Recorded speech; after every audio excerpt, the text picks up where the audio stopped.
ERROL SPENCE, Terence Crawford, Part 2. It looks like February 2024 is the targeted date. That's what I want to talk about right here in this video. What up, Fight World? It's your boy Ego, and I'm back with some more boxing. So we got some new news, breaking news.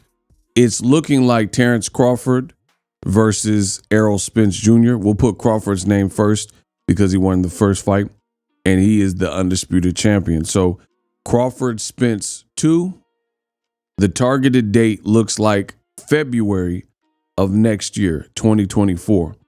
Now, initially, it was thought that this particular fight could take place this year in December. And I think that's what Crawford preferred, but that's not how it's probably going to play out. I don't know the logistics of why, but nonetheless, it looks like we're going to get the fight in 2024.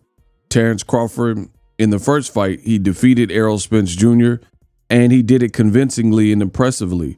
Terence Crawford, he was beating ERROL SPENCE to the punch. He looked like, one thing I noticed about Crawford is, despite, he said whatever he said in the build up to the fight, but despite all that, I truly believe that Terence Crawford knew the amount of pressure. Like, he was saying stuff in the build up where he was basically saying, this is just any old fight for me, and it's just another one, and I'm not looking at it as anything special, yada, yada, yada. But the way he was acting in the build up, like even getting mad at people in the crowd at the final press conference, things like that, let me know that he understood the implications of this particular fight.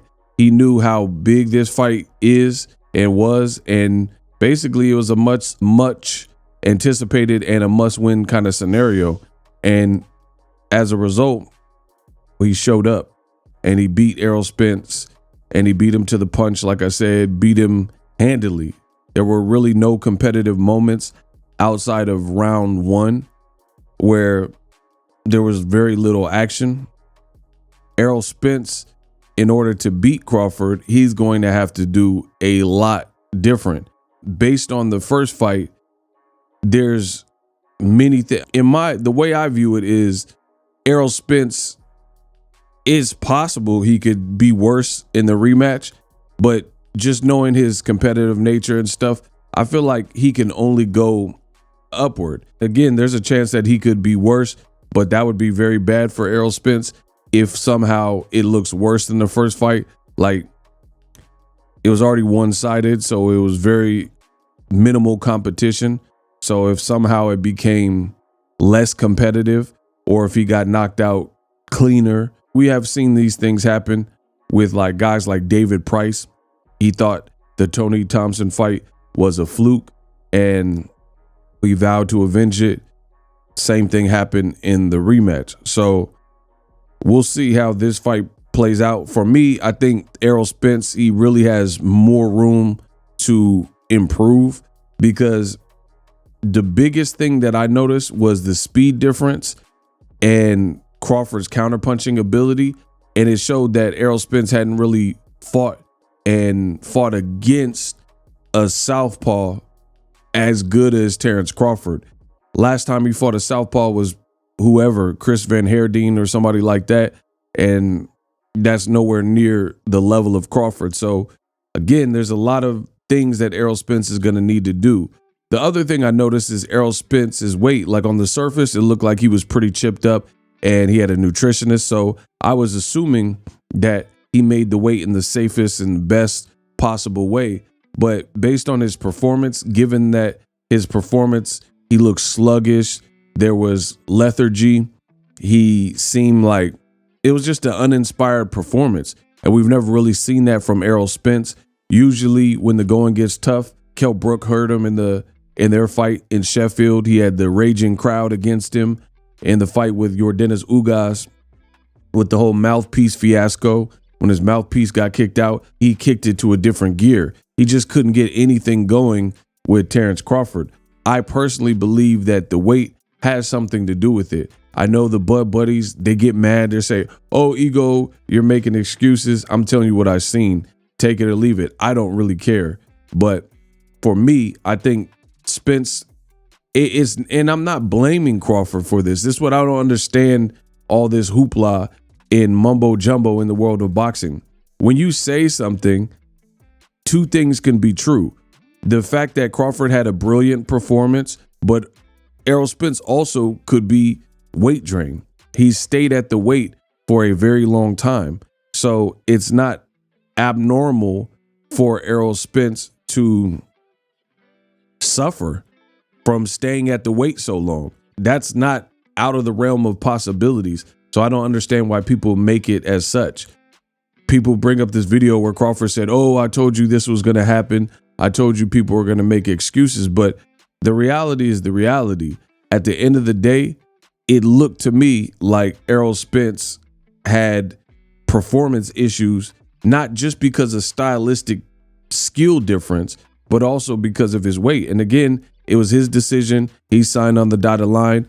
There's no, as of the February 2024 bout, there's no actual talk in terms of if the fight will take place at 154 or 47. The last time we heard, Crawford wanted it at 147, which is a bit weird because the Bud Buddies say, oh, Errol Spence wasn't weight drained. But then why would Crawford not want to fight him at 154, give both their bodies a break, and then it would at least be a more sellable fight? Because a lot of people think there's no reason to have this fight based on how the first fight played out. So it would at least, you're going to put it on pay-per-view, it's going to at least give people some reason to want to watch this again. Now, as far as some people playing dumb, they're saying, oh, why should we get a rematch? Like, they're acting like they don't know how boxing goes. There was a rematch clause. Errol Spence collected, he did all the heavy lifting, collected all the belts, and made it very convenient and a nice, convenient package. It was easy to work with. Gave Crawford coin flips and stuff like that. So, of course, there's going to be a rematch. Whether the first fight played out like this or not, at the end of the day, it's almost like it's contractual, but it's almost a respect level thing.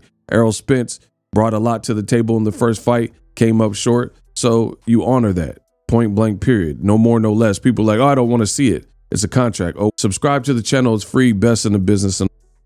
Introducing Super Thanks. Right here on the official Boxingego YouTube. Super Thanks allows you, the viewers, to show a little bit of extra gratitude, which enables me as a full-time content creator to push out the content you need in the world of boxing. Underneath all the videos, you will see a heart with the $sign in it. You can enter any amount that you find suitable as a super thanks. A brand new, interactive, and colorful way to get your comments highlighted and noticed by not only myself, but other people on the YouTube platform. Super thanks, a unique and cool way to show and applaud us full-time content creators. Hopefully you guys enjoy the content. Super thanks. The future is now. The Hibernation 5s by Kenichi Bear. Hybrid gaming and lifestyle headphones. Out of the box, you can connect to any console or PC. Bluetooth ready with a low latency USB adapter, color RGB, and extreme bass mode. The Hibernation 5s adjust to you. Whether you need a gaming, travel, gym, or lifestyle headphones, the Hibernations got you covered. The new Hibernation 5s, link in the description. Customize the way you hear the world. Welcome to the nation. Are you tired of your YouTube videos not getting any views? Consider TubeBuddy. I've used TubeBuddy for years to scale up my YouTube channel. Now we're sitting over 200,000 subscribers. TubeBuddy is a browser extension that offers a ton of built-in productivity and time-saving services to take your channel to the next level. Use my link in the description to get started with TubeBuddy and level up your channel faster. We work.